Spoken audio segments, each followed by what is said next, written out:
Better show me some humility. I'ma leave you get humiliated. Think I'm playing, make me demonstrate. Better or worse, I can innovate. Filthy rich and then get really faded. Just wanna see all my people make it. Just wanna say all my niggas made it. Understand what a nigga's saying. Better show me some humility. I'ma leave you get humiliated. Think I'm playing, make me demonstrate. Better or worse, I can innovate. Filthy rich and then get really faded. Just wanna see all my people make it. Just wanna say all my niggas made it. Understand what a nigga's saying. I only fuck on her February. She only know deed my vocab. I let her be sexual as necessary. Naipiganga miti na nap. Hey, baby just pulled up from London. She can't even speak Swahili. I got a text from the tooth fairy. She told me, my nigga, you winning. Hey, achungesa nambia nini. Mukula natiri. Shorty Pakistani. Anafana na muhindi. Pick your stick, she's screaming. Vile butini msili. Mbono na heavy. Baby, that's how I'm living. Better show me some humility. I'ma leave you get humiliated. Think I'm playing, make me demonstrate. Better or worse, I can innovate. Filthy rich and then get really faded. Just wanna see all my people make it. Just wanna say all my niggas made it. Understand what a nigga's saying. Better show me some humility. I'ma leave you get humiliated. Think I'm playing, make me demonstrate. Better or worse, I can innovate. Filthy rich and then get really faded. Just wanna see all my people make it. Just wanna say all my niggas made it. Understand what a nigga's saying. Mama, I get it and then I go. Baby know me, always on the road. Handle my business, go run up the digits. I get up and get it, you better know. I don't know any other way. I only know what my brother say. Hustle up, throw it up, triple up, fuck it up. All we do, hustle and motivate. Rest in peace, earn me, this shit got me curious. But you know life is a marathon. Whipping luxurious, fast and the furious. We gotta run it up till we gone. I get the bag with my team and then blow it. Say you get into it, ain't gotta show it. We got it locked from LA to Nairobi. You talking about humble, but you gotta show me. You better show me some humility. I'ma leave you get humiliated. Think I'm playing, make me demonstrate. Better or worse, I can innovate. Filthy rich and then get really faded. Just wanna see all my people make it. Just wanna say all my niggas made it. Understand what a nigga's saying. Better show me some humility. I'ma leave you get humiliated. Think I'm playing, make me demonstrate. Better or worse, I can innovate. Filthy rich and then get really faded. Just wanna see all my people make it. Just wanna say all my niggas made it. Understand what a nigga's saying. Yo, yo, yo, what's happening, ladies and gentlemen, and welcome to the Tuchapiane show. I am super excited today because I have an incredible artist in the building. He's an activist. He was born in Los Angeles, California. MoEazy is here, and he started off his musical career by releasing his first official single, Change Gone Come, on April 20th, 2011. And I want us to be able to talk about his journey, talk about who he is, talk about what he's doing right now. He is a wholesome gentleman. He's an activist as well, and he is a jack of many trades. Like, this guy is doing a lot, guys. What's happening, MoEazy? How you doing? Good. How are you? I'm good. I'm blessed. Super excited to be here. Yes. Yeah, man. Thank you so much for making the time to pull up. And I want a lot of people to be able to know who you are, because a lot of people are like, wait, who is this guy? So I want us to start with your journey. Speaking of journey, you would love to work with them. And you talk about, as a child, when you were growing up, your mother would play their records on full blast while cleaning and using a broomstick as a guitar. Tell us about this. Was this like your first love of music, or when your love for music started, I'd say? I think it's a combination of mom for sure playing the air guitar with the broom. Yeah. In the kitchen, but definitely like I naturally just had this like knack to make music, and I just always like used to remix songs when I was a kid. I just put my own words in it. Yeah. And yeah, like I started rewriting other artists' lyrics like Jay-Z, Nas, Eminem, and like it just became something I was really passionate about, and it ultimately turned into a form of expression for me. So Incredible. Yeah. I want to know, how is it living in California? You know, we just hear about it. You know, you were born in Los Angeles. How is life there? It's actually pretty dope. Like, I mean, if you're motivated and you know the right people, it's all about networking. California is a big network pot. Like, if you meet the right people, you can make things happen and maneuver easily, you know? Yeah. Because, you know, like, you know, it's not always about who you know, but more so who knows you. So I was always just like in different circles, different studio sessions, just always just showing face and networking and putting in work as well, like musically. So, but California is amazing. I love it. I don't want to go back anytime soon. For real? I love Africa so much. I love Kenya so much. And this feels like home right now. So, yeah, I mean, I'll go back to LA for business, but I think this is a good hub for me right now. Incredible. Let's talk a bit about your childhood. How was it growing up? What schools did you go to? And as a kid, like, I'm so curious. How were you as a kid? I was crazy. Yeah. I was wild. You can't curse, right? No, you can. You can. I was wild as hell. Wild, for real. But I mean, you know, all those things that you go through, the wild experiences, it shapes you ultimately for who you become. And me as a child, like, hey, I had an interesting childhood, very rough childhood. Like, when I was younger, I got taken away from my mom, placed into foster care. And that definitely like helped mold me as an artist as well, because my way to express myself was through music. So yeah, I went to school in Washington DC, and then I moved back to California when I got a little bit older, so I can get back on the music career, because I felt like DC is great. I grew up there. I was born in LA, raised in DC, moved back to California. And like the atmosphere in LA is just a bit more easier for people with aspiring goals and aspirations. So I just, like, man, me as a youngin'. As a youngin', yeah. Me as a youngin', I was a wild boy. Yeah. Then I started skateboarding, and I got even more wilder. You know, skateboarders are rebellious, so I just felt that. I just felt that energy always to just like rebel. And like, my family, they always tell me I'm rebellious, I'm hard-headed. And I mean, luckily when I got older, I just like calmed down a bit and learned how to just like be a bit more humble, because I know in life you won't get too far just being a jackass. So I had to tighten up. But yeah, childhood was cool. Okay. Yeah, growing up in DC was different. Man. What? Yeah. As an African too, like back in the day, like people weren't as accepting to Africans as they are now, because like the internet made things more accessible, and you can get more information and see that the stereotypes aren't actually what, you know, like people think in their minds. True. And yeah, just going to school smelling like African seasoning. People be like, yo, this nigga stink. What the hell? And I'd be with my Ethiopian homies. I'd be like, you don't smell the same, but you smell like something too. So it just brought me closer to my African roots a bit, because like I felt like I was an outcast a bit. Okay. And that's a big part of my story, because in America, period, they don't really like big up like African history, you know? And like in school, bruh, like the things that I was learning in school, I'm like, why the fuck am I learning this? Like, so yeah. I hear you. Yeah. Growing up in DC was it's an interesting experience, because yeah, like I met a lot of Africans growing up, and like I connected with them, because like African American people, or just Black Americans, they're very judgmental. I mean, not everybody, but they tend to be like, especially when you're young as a kid, kids are harsh. Yeah. You know? Yeah. So yeah, just to put that in a nutshell. In a nutshell. So you talk a bit about skateboarding. So when did you first fall in love with skateboarding?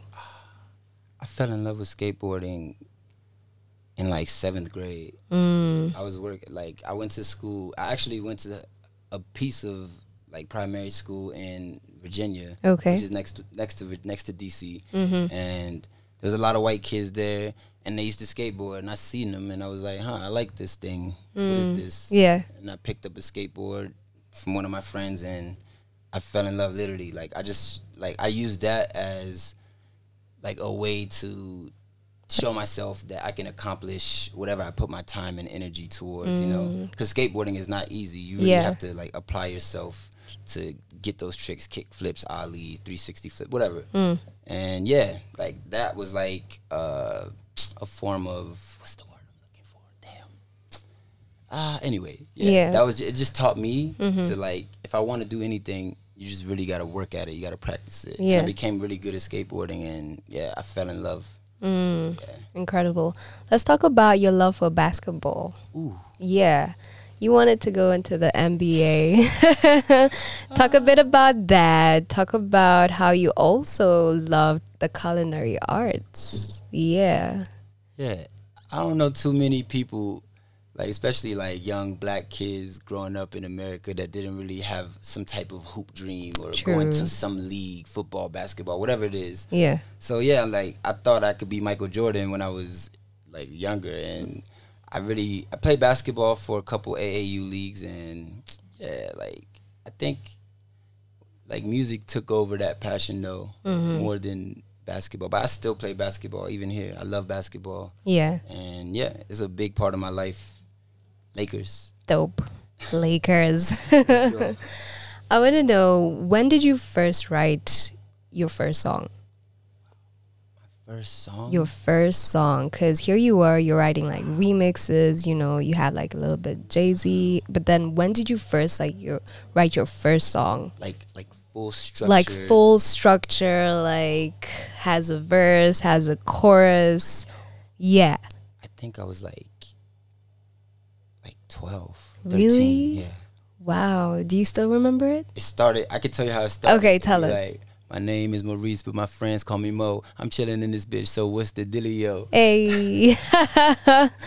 That's dope. Yeah, there was a whole verse and chorus and stuff. I don't remember all of it, but yeah, that was the intro. So I'm very curious, how did you end up in the studio? I ended up in the studio with other artists that I knew. I knew I had to attach myself with people that were doing what I was interested in. Yeah. So, actually, funny story, my aunt, she was a personal trainer in New York, in Manhattan, and she was like training a bunch of celebrity athletes and rappers, artists, and I ran into Q-Tip from Tribe Called Quest. Yo. When I saw him, I played basketball with him and everything, and that shit literally inspired me so much. And I was like, I went up to him like, oh, like, puppy eye, like, yo, can you teach me more about rap? Like, how do I get into this game? How do I get a deal and stuff? And he gave me some good advice. I don't remember exactly what he said verbatim, but he was just like, yeah, just keep going, do your thing. You'll get there if you actually, like, passionate about it. And that really like resonated with me, and it wasn't just once. Like I met him a couple times during this week, so it was kind of cool. Like, yeah, that really inspired me to like go after my passion, like what I'm truly passionate about. Yeah. So I'm curious, who are these people that you sort of like aligned with, and you were like, okay, I see you, I recognize you. Like, we could go to the studio, we could actually, you know, make a couple of tracks, because you talk about your team. And I have their names, but I don't want to talk about them just yet. Sure. Yeah. So I want to know initially, who were these people that you were vibing with? It's just like high school homies. Like there was a couple. There was my homie Colin. Oh, this guy was crazy. And we used to have a like tape recorder. We used to record ourselves and be like, yo, we got mixtape, we got CDs, burn it on the CD and stuff. Yeah. And he was the main person. He doesn't actually make music, but shout out to Colin. He's the sole reason why I actually, like, in school wanted to move forward with it, too. Because he was like, yo, you're dope. You got a story. You talking about some real shit. Yeah. And at that age, I was just like, okay, whatever. I'm talking about some real. I'm just talking about what I see, you know, so... Yeah, like, shout out to Colin, man. Shout out to Colin, man. Yo, I don't know where you at, but damn. Yeah. That's incredible. So in 2019, I feel like a lot of things happened. Your album Liga came out. So let's talk a bit about your inspiration when it comes to this album. Liga. Yeah. That's a really dope project for me. I think that was like second EP I dropped. And that was a collaboration with this producer named Brevis. And he produced every track, and he's from Bulgaria, actually. Yeah. And we were talking online, connected. He liked what I was doing. I liked what he was doing. And yeah, I made that in like 2 days. What? Yeah. It was more songs initially, but then just shortened it to just make it more concise. When you're looking for a producer, for you personally, what do you look for? To be honest, I don't look for producers. Like, really? They just come to you. It's like the internet is so amazing. Like, we just really connect like that. I swear, like I work with so many, like over 50 producers. What? And that's a small number. Like, literally, I know hundreds of producers, but like there is a handful that I know that's my go-to guys. Like, shout out to MoEazy, amazing producer. Yeah. From DC, Virginia, LA, you know. And I work with a couple guys here in Kenya too, actually. My homie Anthony, shout out to Anthony, he's amazing. Yeah. He produced a couple songs for me so far, but we got a lot more in the works. And yeah, but everything usually just comes from online. Like, people linking me with other people, or somebody might hear a song. Like, my DMs are flooded with producers. Yeah, they're just like, hey guys, I fuck with you, I like your style. Whoop-de-whoop. So yeah, we put shit together, and if I like what I hear, if it resonates with like where I'm at in life, because I feel like there's like periods of time where like you want to make hip hop, or you want to make trap, or you want to make like EDM, whatever. But right now, like, I'm just in a free creative space, so I'm open to work with anybody who's generally like-minded, you know, because it's not just about the music. Like, the personality of the person like making the music has to be like, it just has to like coincide energetically, you feel me? Yeah, I hear you. Like, for instance, if my engineer is behind the desk recording me and he's in a shitty mood and he's putting like certain vibrations into the music, that's going to translate one way or another. So yeah, I try to make sure that who I'm working with is A1. How would you describe your sound and your music? Sound, wow. Describing my sound. Yeah. I think I'm just pretty versatile. Like, I'm a versatile individual, like, in life and musically. So like, to define my style, I can't really say like one particular thing. I mean, it's many things, but versatility is, I think, a good word to use. How I can describe it. Yeah. So in 2019 as well, you got to be a model in Tony Hawk's signature clothing line, which made its debut at the Paris Fashion Week in 2019. Yes, ma'am. Yo, so take us through how this got to happen, and then it trickles down into an incredible project which you were able to do. So let's first talk about the Fashion Week in 2019. Did you have to audition? How did it happen? How did you feel? Yo, you want to model for Vogue? I was like, yeah, what? Let's go. No, my homie is actually Tony Hawk's son, and he... Like, I met Tony Hawk multiple times. Like, he took me to his house to skate with him. But how that happened was I was working with Post Malone's team in LA. Yeah. And he was, like, interning in a couple different studios. I think he was interning for Sonia at the time. I'm not sure. Don't quote me. But, yeah, he was there. He walked in. I had my skateboard on the wall. And he was like, whose skateboard is that? I was like, it's mine. He was like, oh, you skate? And I was like, yeah. He's like, is there a skate park near here? And I was like, yeah, there's a skate park across the street from the studio, like literally 5 minutes. Yeah. So we left the studio, we skate, and then he was like, yo, something about Tony. And I was like, Tony who? And he was like, Tony Hawk. He was like, yeah, that's my pops. And I was like, wait, what? Bruh, I grew up playing Tony Hawk's Pro Skater. Yeah. You know, and then one thing led to another. We like literally just connected. Good energy, and yeah, he wanted to make some music, so I was like, yo, I'll record you, let's make some music together. Yeah. So we brought our studio set up to his place in Southern California, to Tony Hawk's house. Yo. And yeah, we made music, and then one thing led to another. Like, I think like maybe like a year passed, and then that was 2019. I got the call. Actually, I got the DM. Tony Hawk put us in a group chat. Yeah. And DM'd us. He was like, yo, are you guys available on this date? Like, yeah, I'm gonna be available for that date for sure. Yeah. And then we filmed with this legendary photographer named Corbin. And yeah, like, that ended up in Vogue, and that was pretty crazy. That's huge. I did not really expect that at that time, but yeah. Incredible. So you are an activist, and in order to support youth sports and arts programs around the world, you used your platform to better the society, and you partnered with Diamond Supply Co. and Ethiopia Skate to build the very first skate park in Hawassa, Ethiopia. I'm very curious, why? So it reverts back to me starting skateboarding, right? Yeah. And like just that being like before music was like the full passion for me, skateboarding was like that one thing I connected with outside of basketball as well. Yeah. And like I just always, when I saw the kids in Ethiopia skating, I was like, I just felt so connected because like that reminded me of myself as a child. And like I mentioned, I was going through foster care. Yeah. And skateboarding was a big escape for me. So like to see these kids, like they're not as fortunate as like people in the Western world, and we take that for granted. I was just like, I got connects, I know certain people, so let me see what I can do to contribute. Yeah. So like my homie, he worked for Diamond Supply in LA, and then he took me to the warehouse. He was like, yo, take all this stuff to Ethiopia if you're going. Me and my homie, we grabbed as much stuff as we could. We couldn't even take everything. Yeah. Because it was just so much, but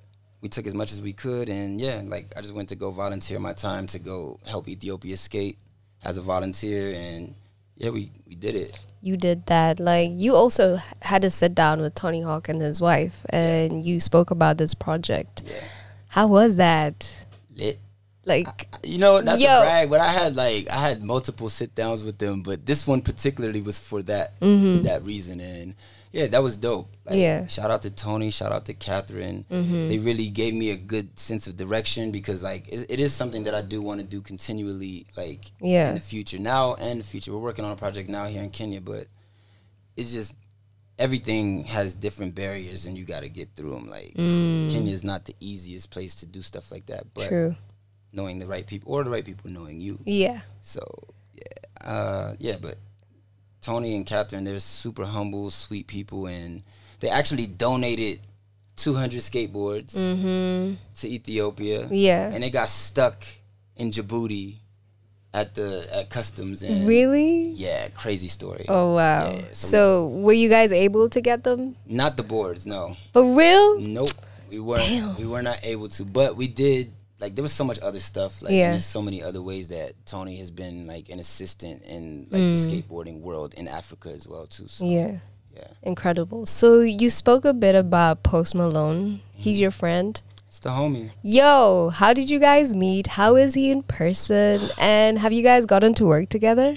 So, Posty, Austin, may I say, is the sweetest dude ever. He's a big teddy bear. Yeah, he looks it. He's actually a sweet character. Like, not even a character. He's a great person generally. Yeah. And my homie JB, legendary engineer, actually discovered him. Like, he found him in LA.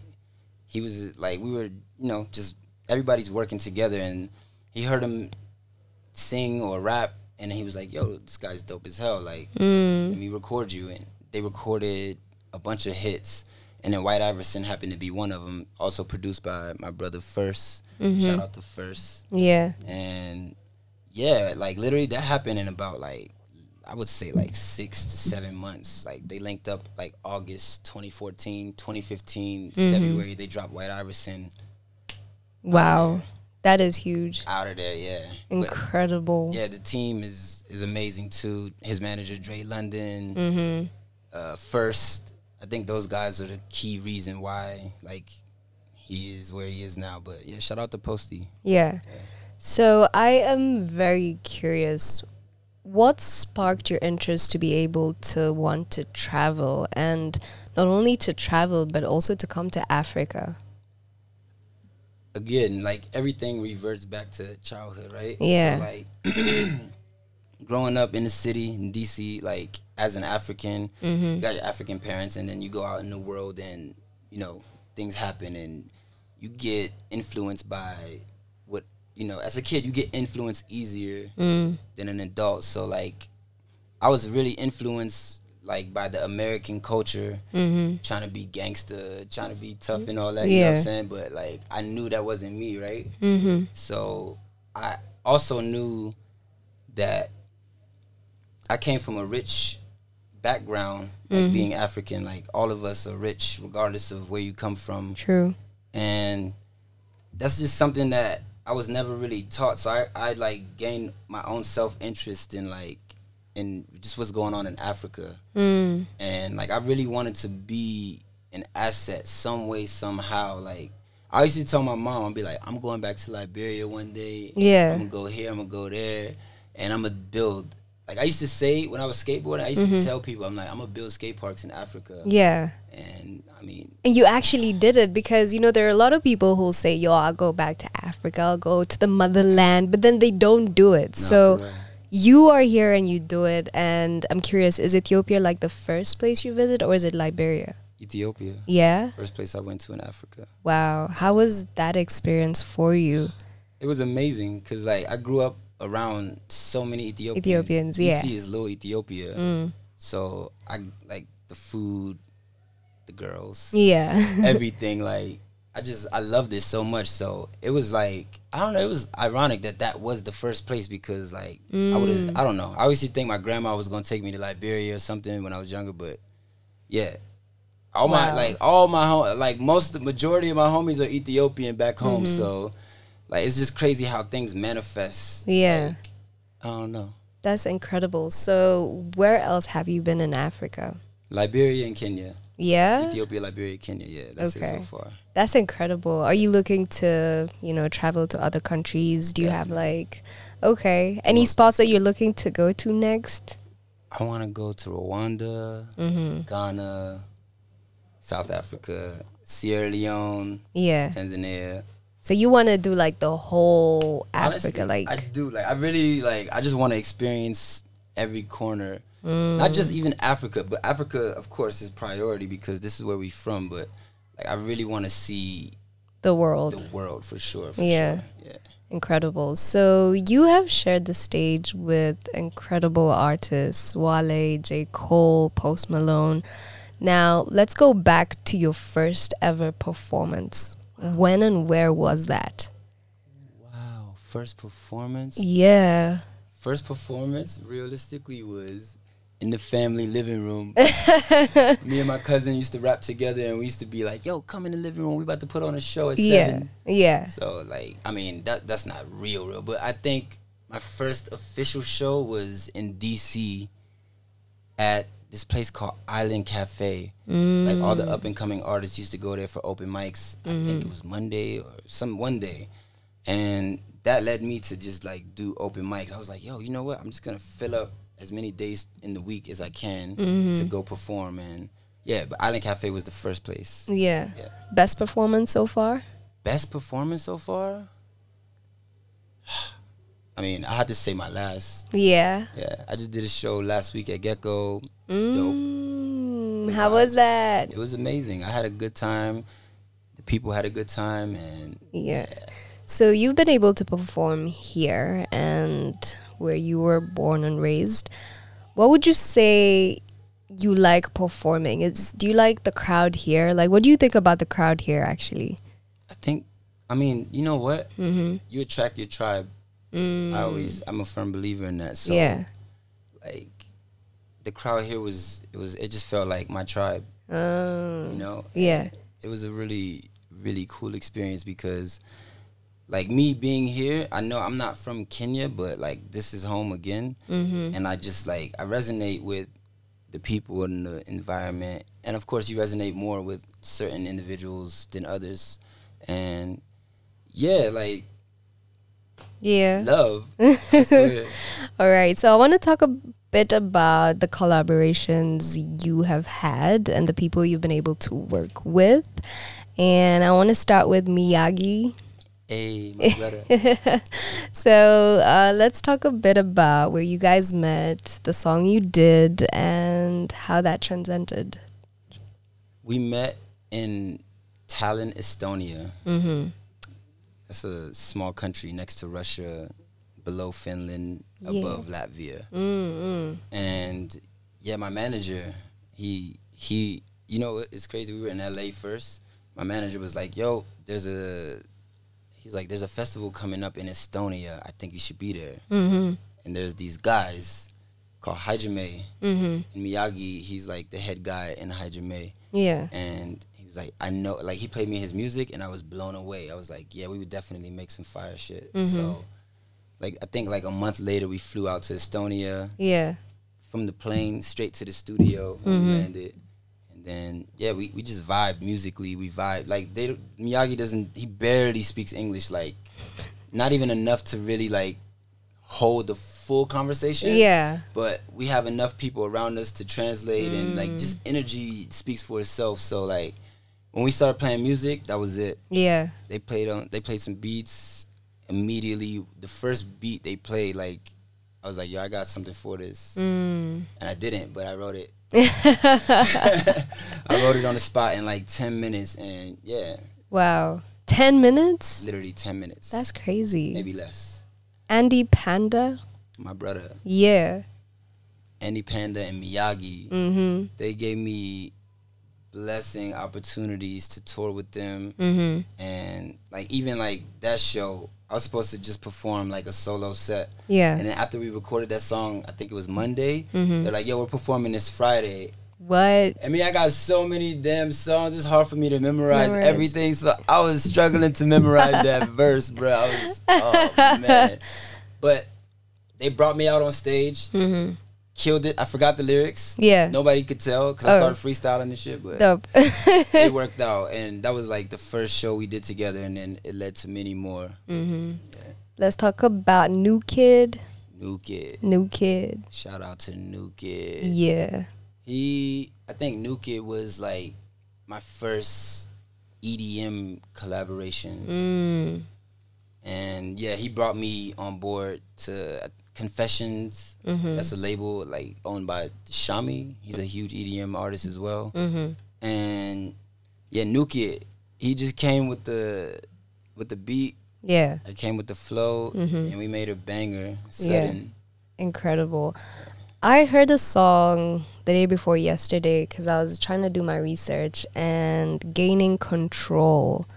And I listened to it and I was like, wow, please, can you just talk to us about this song? Because I feel like it has so much weight that it carries. Yo, that is one of my deepest songs. Yeah. Depression. Is how that was inspired. Really? Yeah. Wow. I felt like I was in a really dark place. Just momentarily. My dark moments don't last long. But in that moment in time, I was just feeling depressed and all types of weird shit. And that came out. Like, I just feel like I'm losing my mind. And then, like, yeah, it led to me just... I collaborated with another artist on that song called Haloy. He's also signed to Miyagi and Andy Panda's label, Hajime. And yeah, we recorded his part in Estonia on tour. Wow. And then we released the song like later on. Yeah. But that song is incredible. Yeah, thank you. Yeah, incredible. It came from a really real place. Yeah. Yeah. Let's talk a bit about your writing process. Do you listen to a beat, then you write, or do you just write? Because really? Both, yeah. And how are you able to come up with a song, like you said before, in 10 minutes? Like, how is that possible? If I'm hearing the beat, if the beat is playing, I can just like draw immediately. Really? Yeah, immediately. And does this come like easy to you, or is it something that you had to practice over time? I'm MoEazy. Come on. No, but like I freestyle majority of everything. Everything starts off as a freestyle for me. So, and I over time, like developing my craft. Yeah. I started recording my freestyles because I was like, yo, this, like, people would be like, yo, that was crazy. Do you remember that? I'm like, no. There's no way I can remember that. But I just started voice noting myself, and like when I voice note, or just put the mic on, put the beat on, let me get in the studio, jump straight in the booth, blah, blah, blah, say what I gotta say. Yeah. And then sometimes I'll come back and just like rewrite certain things. Because ultimately I know what I want to say when I hear a beat. Yeah. Because the beat usually evokes a certain emotion for me to say what I'm saying. So Incredible. Let's talk about your team. Let's start with your manager. How did you meet your manager? I met my manager in California. Again, at this time, I was working with Post Team, and then you know what? It's crazy, behind the scenes shit. Yeah. My homie, I got him a record deal with Post Malone's team, and then like the focus was really like primarily on him at that time because we were trying to like just make something big happen, repeat the Post Malone effect if possible. Yeah. And he ended up taking me to this big ass mansion. He was like, "Yo, let's go to the mansion." I was like, "Okay, where's the mansion?" So he took us to a homie's place, and it happened to be my manager's. Yeah. And his daughter is an amazing singer. Me and her connected immediately, and then that's how like everything really sparked because he saw the chemistry me and Hennessy had musically, and then he was like, "Yo, this is something. Like this could be something." Yeah. Big. Know? Yeah. So he was like, "Yo, I can take on the role of managing you guys because he knows so many people in the music industry. He works with everybody." Yeah. So yeah, like that's literally how it started. Incredible. So you have Manifestas, McMoon, Gang. Hennessy, KK Palmy. Is there anybody else I'm forgetting in your team? Yasmin. Yeah, Yasmin.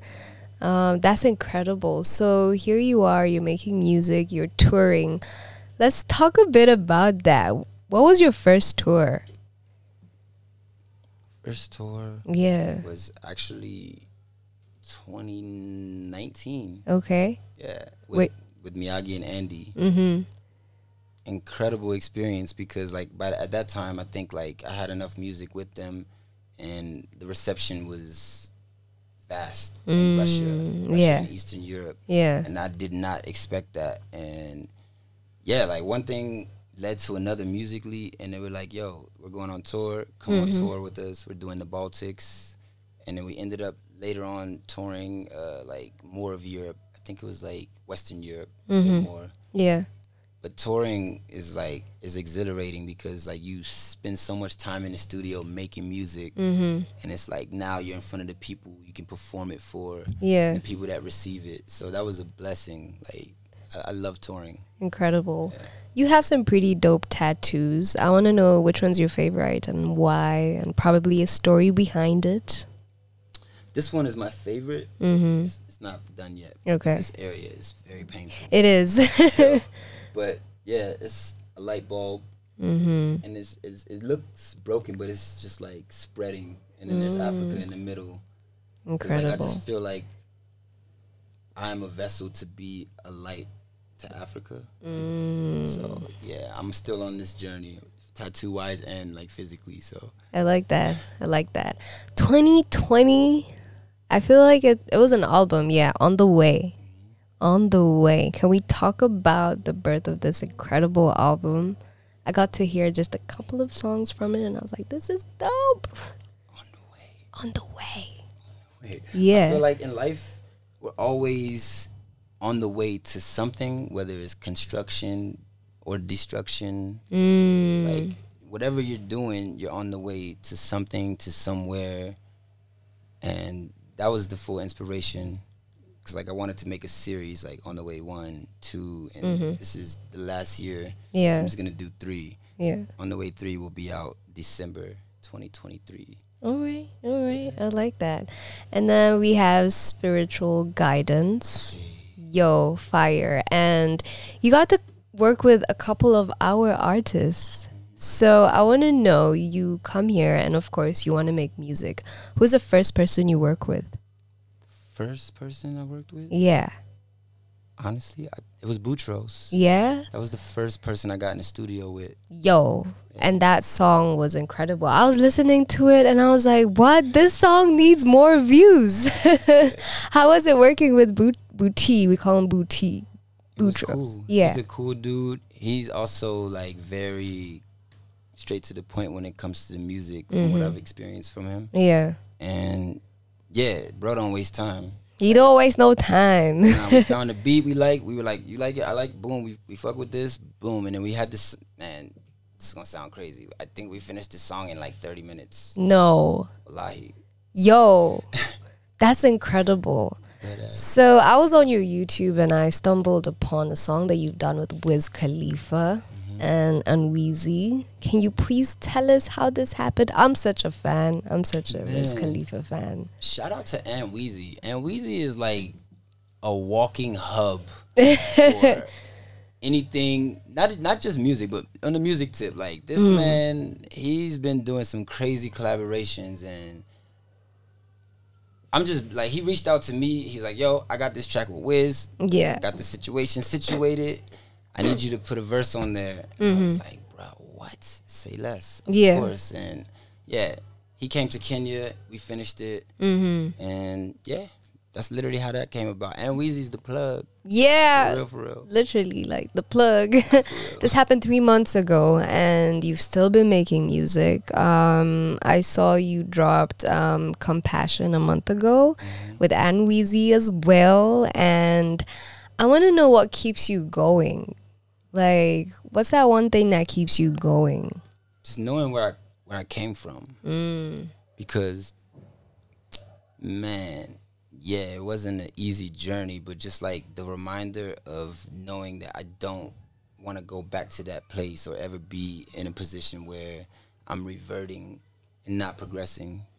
So like I'm just blessed to be here and like express myself music and connect with people around the world through music. Like that sounds crazy. Like there's so many artists that are dope as hell. Yeah. And yeah, like my passion led me to do what I love, and yeah, like I just love making music too. Like music is a stepping stone for all the other endeavors that I have in life. But yeah, and it's been a great stepping stone because it's led me to so many great people, opportunities, places, countries I could never think about going to. I can't even pronounce. And yeah, like I have like a good foundation of people that just rock with me. So that's a blessing, and I just utilize my gift because so many people don't utilize their talents, man. I think it's so important to do what you love. True. As much as you can. Yeah. Because you never know when you go. And when you do go, like, whatever you left behind, that's it. So it's like, I'm going to just keep making music as much as I want to. Yeah. I respect that. So I want to be able to ask you, apart from making music, apart from helping people, apart from traveling, what else do you like doing? I like cooking. Yeah. I don't do it as much as I want to, but I love cooking. I have a passion for that. What else? I like sports. Okay. I like hiking. All right. I like nature a lot. Like spiritual stuff. Yeah. I like listening to motivational stuff. I like reading a little bit. I haven't been doing it as much recently, but I like reading because I always gain more stuff to talk about. Yeah.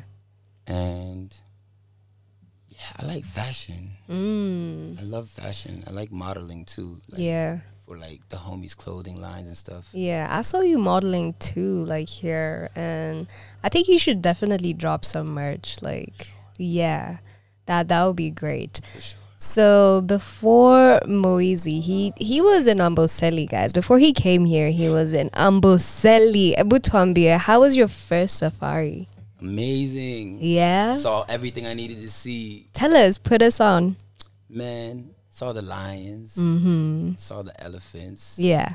The wild gazelles, the zebras.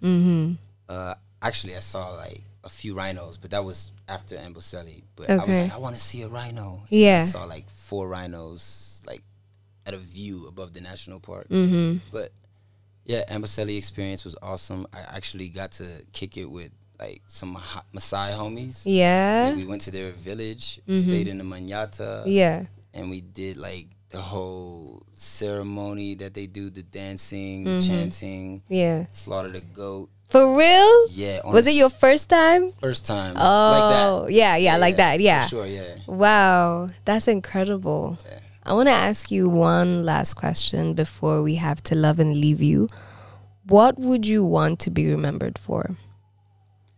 just being a good person, a genuine soul, literally, because like you can be whatever the hell you want in this world, in this universe, but like I feel like people always gonna remember how you treated them and how you made them feel, right? True.